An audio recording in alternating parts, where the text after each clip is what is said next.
An African Thunderstorm by David Rubadiri, a poet from Malawi, one of the selected African poems for WASSCE 2026. The summary and the structure in brief. Number 1, it is a narrative poem.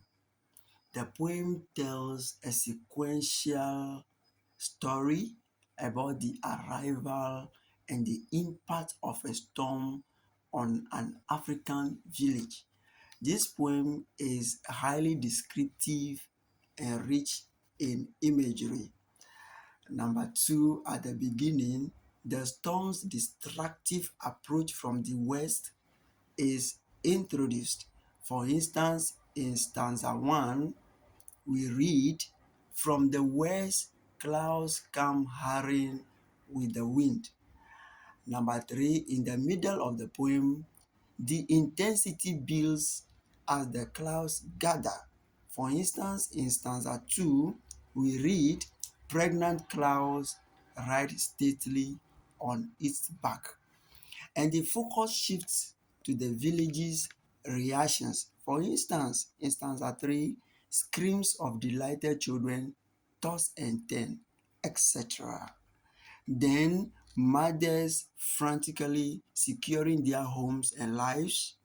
For instance, in stanza 3 again, we read, "Women, babies clinging on their backs, dart out, in and out." Number 4, at the climax, the poem concludes with full sensory assault of the storm hitting, lightning, thunder, and pelting much of the rainstorm.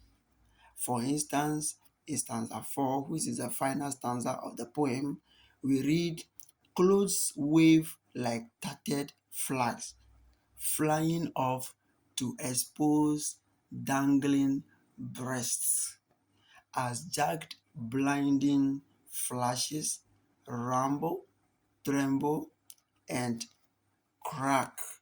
These are the essential issues in the poem and its structure.